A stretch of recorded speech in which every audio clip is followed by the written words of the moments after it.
Welcome back. On this episode of the Mindful Money Podcast, I'm chatting with Kim Trathen. She's a business, money, and mindset coach. Three things I think are foundational to the process of building wealth and creating financial independence for our families. Her favorite topic is how our thoughts about money shape our ability to create more money, something I think we'll be getting into deeply today. Kim, welcome to the Mindful Money Podcast. Thank you, Jonathan. I'm super excited to be here and talk with you and your audience about this. And I think money is such a fun topic to explore. So I'm really excited to dive into it today. Great, let's do it. But before we do, well, just let everyone know where you're calling in from, where's home.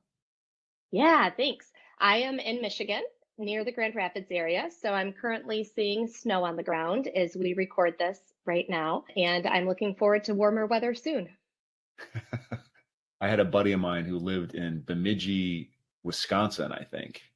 And I think it's a very similar process where it gets so cold that if you leave your car out overnight and it gets that cold and you try to move the car, it actually rips the tire. Does that ever happen to you? Oh my gosh, we have not had that happen, but up in the upper peninsula of Michigan is where they will continually have negative 20, negative 30 degree weather. So up there is where they deal with that stuff really bad. Yeah. Oof, cold. Did you grow up there, Yeah. Michigan? Yeah, I did. Not too far from where we live now. I grew up in this area.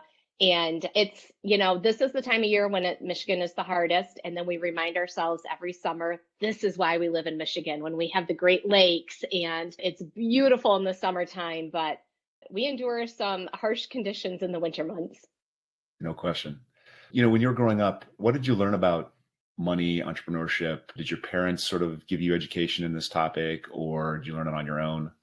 Yeah, good question. I would say that I grew up in an upper middle class home. We always had a house and a cottage and boats and sea-doos, and my mom didn't work. Like, we definitely had enough money. I do not have a rags to riches story, but I think no matter what our upbringing is, every single human, every single child, they're absorbing all these messages throughout their lives. So I grew up in a household where we always had enough money. My parents very much had like a Dave Ramsey mentality of you only pay cash for things. My mom actually had an entrepreneurial bug, and before Dave Ramsey blew up and like was a household name that everybody knew about, she had created an item called the Budget Boss.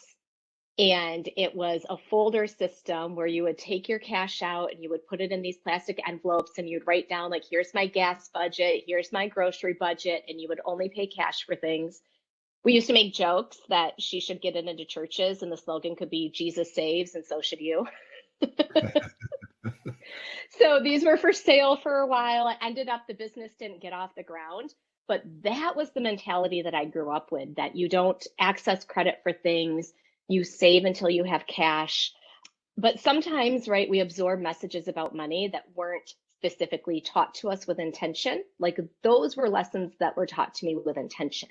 The things that I absorbed that were not taught to me with intention I ended up forming a perception that people who have money are not very nice people. My dad was a very difficult human, to say the least. He had an alcohol problem. He had narcissistic personality disorder. And so he was a difficult father to grow up with.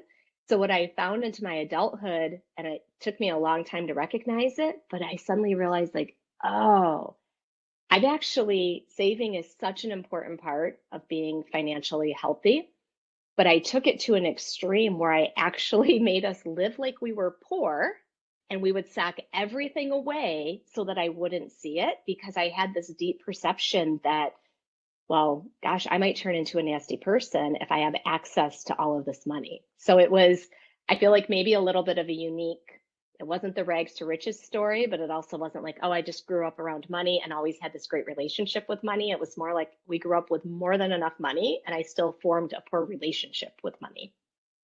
You know what? I've worked with hundreds of people, and everyone that I've worked with has had some, grow up with lots of money, grow up with no money. They all have issues with money. So I think it's very normal. Yeah.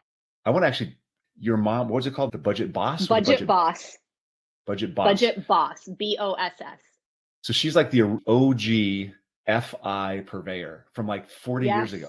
This is a long time ago, right? That's incredible. What a great lesson to learn. Do you have any experiences you had with her around just learning how to do money and how to manage money that are like very specific, that form your foundation?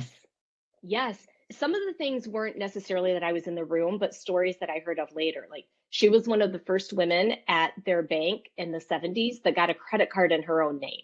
And Wow. they said to her, like, we've never done this before, right? Like my dad didn't co-sign on it. She shared a story with me too that this was back in this would have been like the early 1970s. They were looking to buy a new home and my dad was working. And so my mom shared with me that she went and looked at the house and she liked it. And there was another couple looking at it, and their realtor said, "Oh, you don't have to worry about anything. Her husband hasn't even seen it yet. A woman would never buy a home without her husband seeing it." Oofta. But she went in and bought that house. So, so you got I wouldn't say I got bad lessons from my dad, but I got different lessons from my mom and my dad. So did you learn different lessons from mom and dad growing up around money? I think they had similar philosophies around money. So I wouldn't say it was necessarily like that they had different viewpoints of money. I think they had very similar philosophies around it. How did growing up with, I don't want to say a nasty person, but it sounds like your dad wasn't the friendliest person around money, and you grew up with that on one Yeah. end, and you grew up with your mom, the budget boss on the other side. How did learning those two lessons, how did you blend those in your life? I think it was hard when I was younger because I think young brains naturally just meld things together. And I didn't necessarily see this distinction at a younger age. As I got older and as I got into adulthood, and I started really recognizing, like, oh, why do I have this XYZ relationship with money? Why do I sock it all away? And like one time my shoe broke and I glued my high heel back onto my shoe instead of just going and buying a new pair of shoes. Like there was no reason for that. My wife would still do that, by the way. Let her know she can go buy a new pair of shoes. I do. Does no good. Yes. Not that she So it wears high wasn't heels until, anymore, but right. We all outgrow those eventually too, I think. So yeah, I don't think I did a great job of like separating those things when I was younger. It's like and I think it so often happens with things, whatever is the negative going on seems to have a stronger influence on the brain. Right. So it's not too surprising that I came out with that unhealthy relationship with money because that was like the negative piece that my brain glommed onto. And then I think, as our brains process information, we all absorb it differently and it impacts us differently. And so for me, it's like that's how it presented. And it wasn't until I was well into adulthood that I started recognizing, like, oh gosh, maybe that's not the healthiest approach that I have. do you find yourself being pulled back into it occasionally? Like, I Yeah. want to hide this from myself so I don't appear a certain way. Do you find yourself getting pulled back into it? Yes. I think it is like almost anything. If you have a pattern of doing something for 20, 30, 40 years, like you've naturally developed this through your upbringing, it doesn't just change overnight. I think awareness is the first stage where we're starting to see, like, oh, this thing here is a problem. This thing over here would be more beneficial. But I mean, it's just like diet and exercise, right? We all know that we should move more and eat less or choose healthier foods, but actually doing it is the hard part. For sure. I just wrote a chapter for a book, and I do have that rags to riches story a little bit, but I still fear, like I'm still terrified of not having it and running Mm. out or disappearing. And so that the idea that there's this stuff in the background that happens to us when we grow up, and that you don't really ever lose that. You constantly have to go back and revisit it and look at it. Yes. It's there. Yes.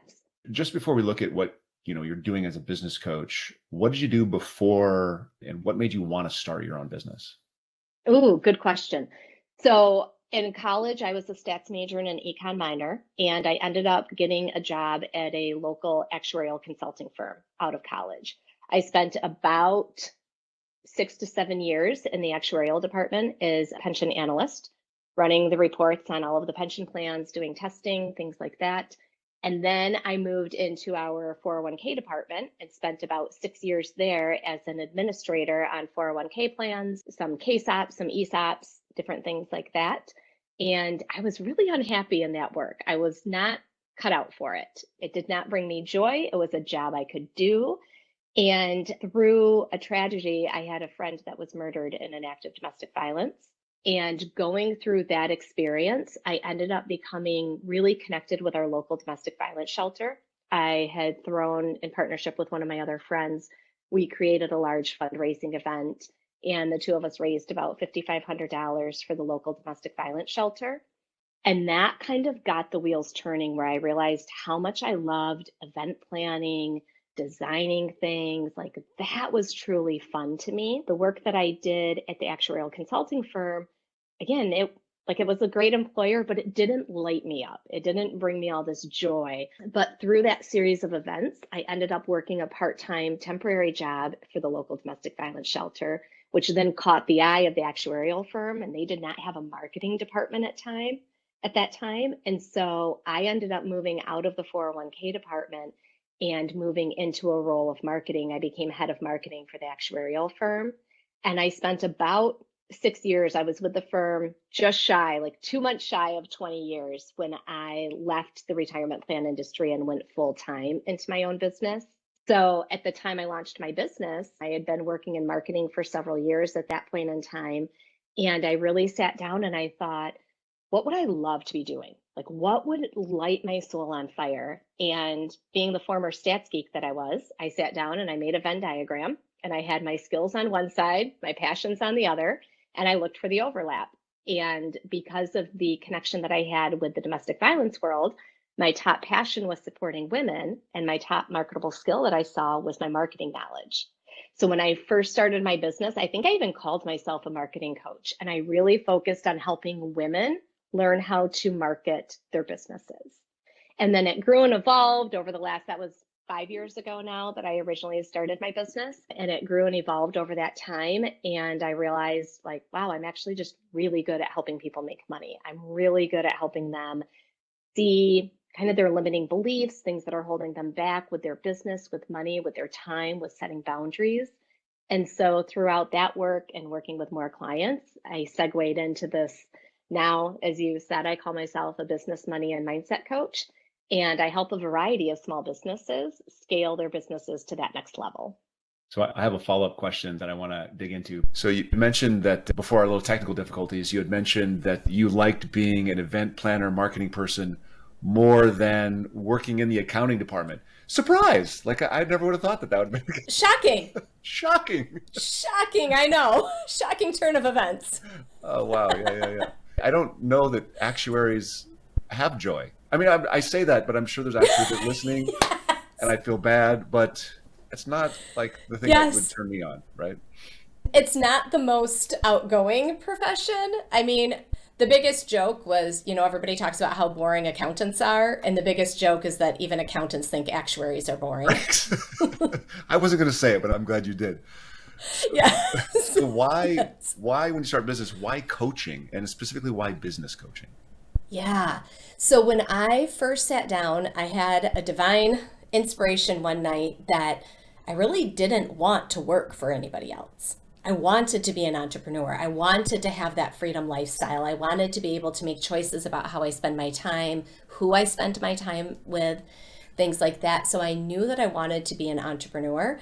And so then I started asking myself, what is that even going to look like? And I explored several different things at first. I even looked at starting an e-commerce business. And I thought, I'm not any more passionate about selling scarves online or any other e-commerce things than I am actuarial work. And I thought this is just like trading one thing that I don't love for another thing I don't love. So when I discovered the coaching space, the coaching industry, it was this instant connection for me. It was like, yes, that I've always been a people person. I was always the person that was advising my friends and working through problems and figuring out what are all of the options for you to pursue. And that's really the Kim Trathen definition of coaching. Some people will ask, what's the difference between a coach and consultant? My personal definition is that a consultant will come in and tell you how to do something. So if you hire a sales consultant, they will come in and tell you how to do your sales. They will train your people. A marketing consultant may write your entire marketing plan for you. And a coach, I view my role as a coach is to help my clients make the best decisions for their business. So I have some clients that go full speed ahead using social media, and that's where they get all their clients from. I had another client that was like, I actually don't love being on social media. And so she took herself off social media, and we developed the strategies that she was going to use to continue growing her business without it. Whereas a consultant might come in and say, here's your social media strategy. You're going to post this many times a day. I really view my role as a coach is just to help my clients process their decisions, really think through What are the pros and cons of this? And so often what we think about something impacts how we actually implement something.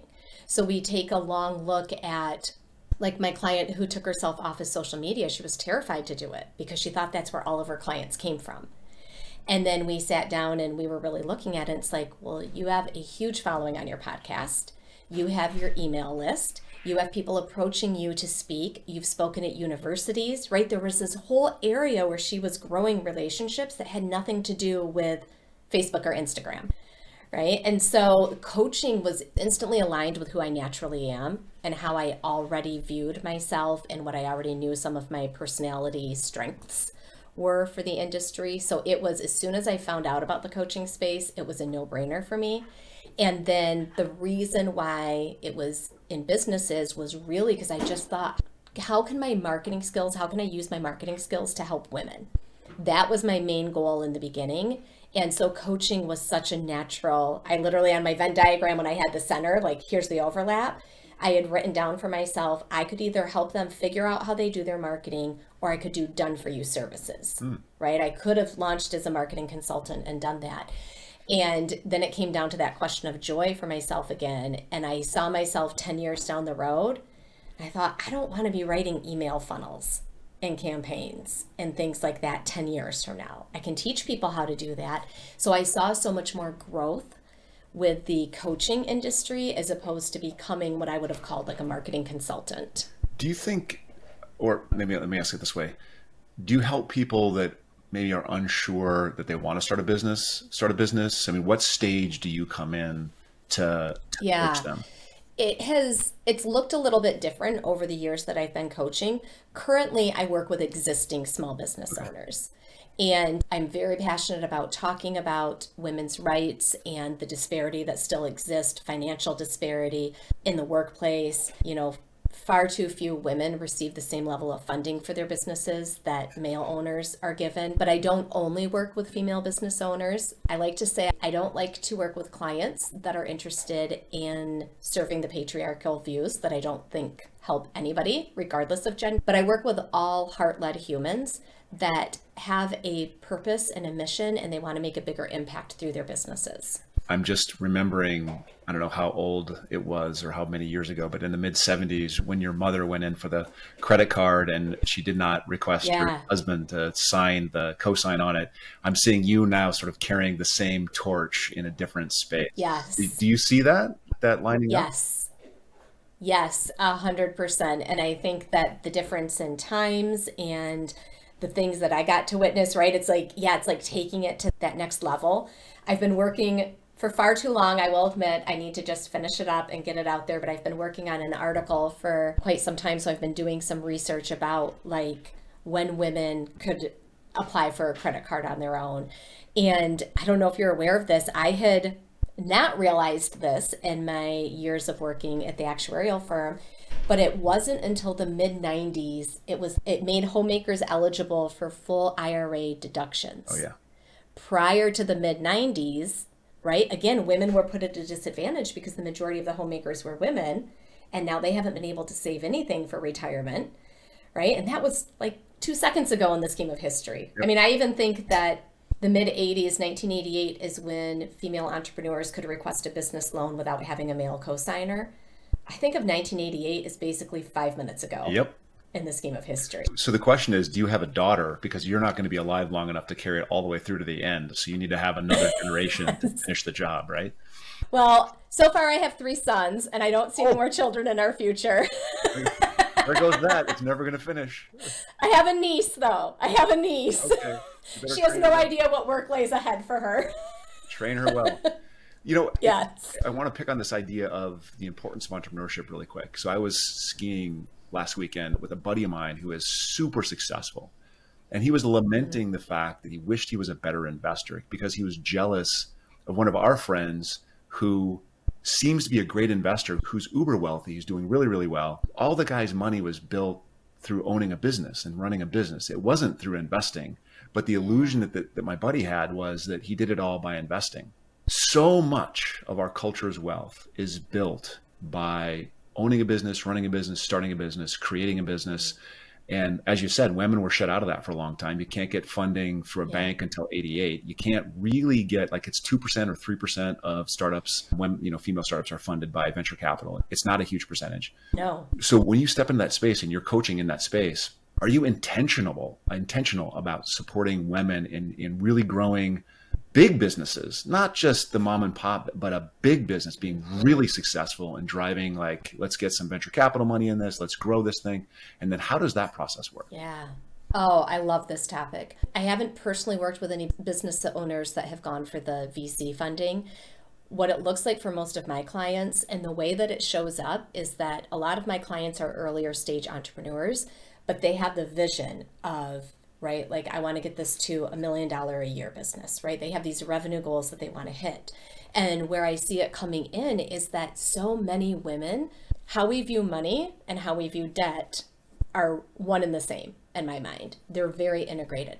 And so not only are fewer women being given funding for their businesses when they apply, they also receive less funding than their male counterparts, but far fewer women even today are even applying for funding. So part of that, about 2% of VC funding goes to female-owned businesses. Part of the problem is that fewer women are applying for it. But then the other part is fewer of them get it. I don't know if you have listeners around the world, but in the US here, about 27% of traditional business loans through a bank, about 27% are applied for by women and 73% are applied for by men. So even when we talk about, right, not in the tech industry with VC funding, but even when we talk about traditional bank loans, it's far fewer women that are applying for funding. And then with those traditional bank loans for businesses, women on average get about 65% of the amount that their male counterparts get.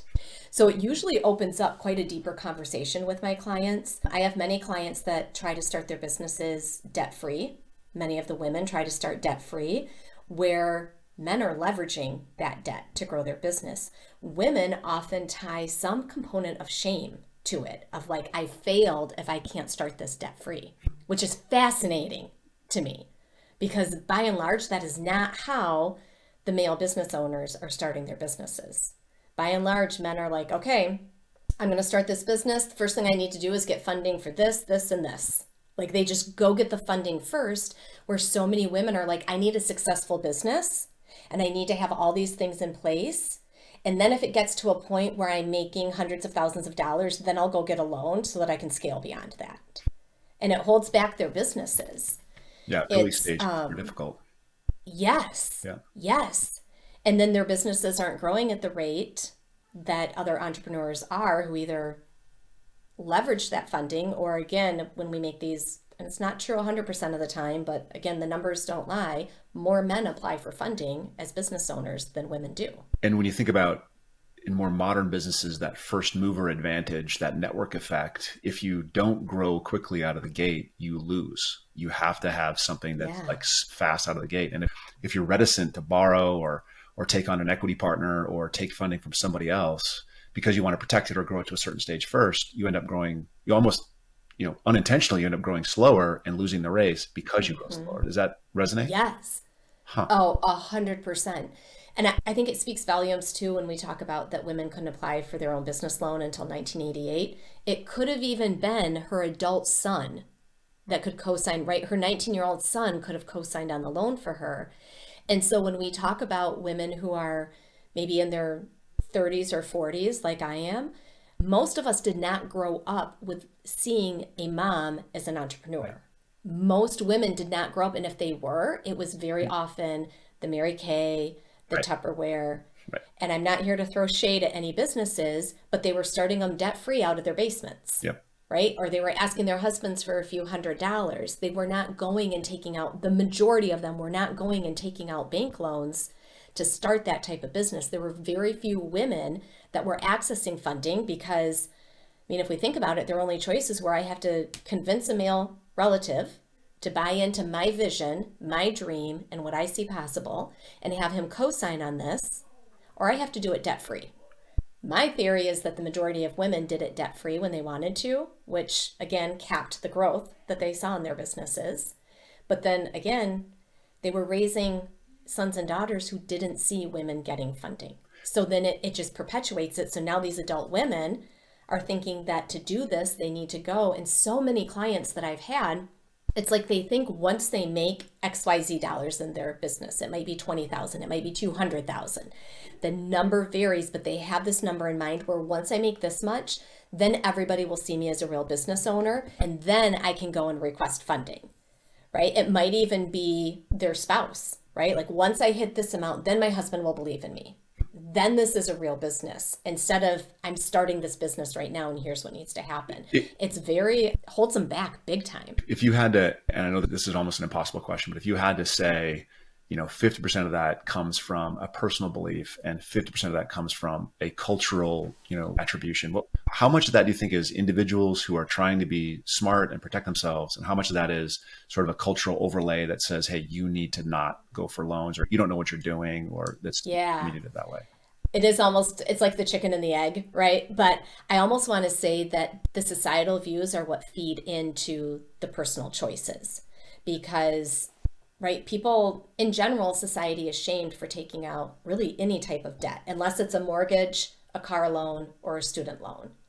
Anything other than that, society is like, oh, that's risky. You shouldn't do that. What if it goes under? What if you can't pay it? Right. What if you get yourself in trouble? Like that is the overarching theme that we are taught from the time we are teeny tiny. We are also very much conditioned to think that a 9-to-5 job is safer than starting your own business. Right. And I've become even aware of thinking about how so many of us pay kids a weekly allowance, right? We are used to getting that financial hit, regular clockwork on a specific day. It's really preparing us for a 9-to-5 job. Entrepreneurship can look very different. The sky is the limit with how much you can make. There is no financial cap really on a business owner, other than we all create our own glass ceilings and businesses plateau for that very reason, right? But truly, when we talk about it in theory, there's no financial cap on a business owner like there is in a 9-to-5 job. But we are so taught that that is the risky road that I think when these women, when they have this vision to start a business, they're ingrained with all of that. Yep. It's risky to take out loans. Debt is irresponsible. A business is a risk. A 9-to-5 would be more stable. So I think that all of those societal views that we've all been ingrained with then shape their personal beliefs around it. And I always tell my clients, every belief and behavior gives you every result, right? Everything you believe leads to what you do. And that's what gives you every result in your life and business. And those beliefs from society are just deep within each and every one of us. And it takes intention to start untangling some of those. So you just listed a few things that would fall into the category that I've heard you talk about in other venues, the mainstream money beliefs. Yeah. So I think you talked about the business side, but there are a bunch of sort of more personal things that we believe that aren't true as well. Could you just kind of run down, I know you may have a short list, or what are the 3 ones you see the most? Yeah, I think, well, one of them I just touched on where I think we have this category of debt that is deemed socially acceptable, the student loans, the mortgages, and the cars. And then anything outside of that is deemed irresponsible or risky. So that would be one of them. I would say another one of the money beliefs is that I truly believe that we can choose our thoughts, we can choose what we believe about things, but so many people walking around don't realize how much what they believe impacts their wealth.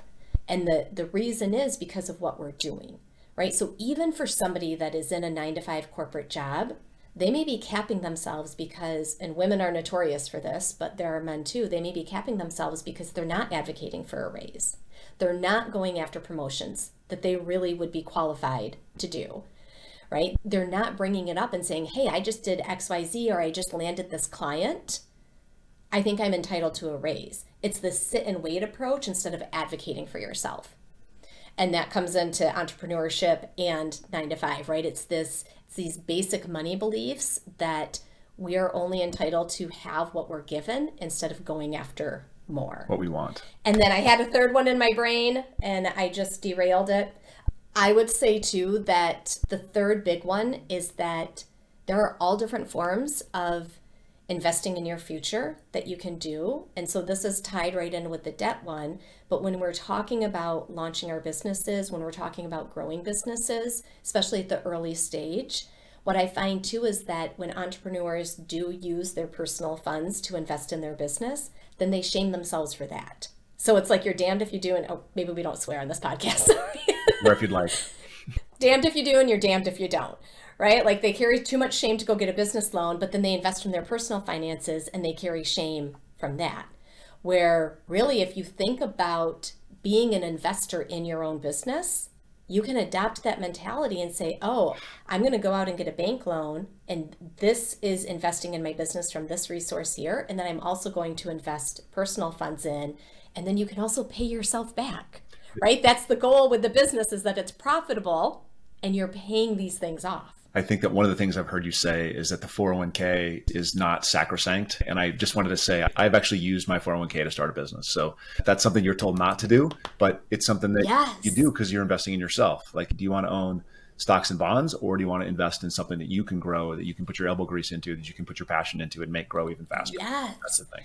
And when you think about starting your own business like that, I mean, what are we doing in a 401k plan? We're investing in other people's businesses. That's all we're doing. Yep.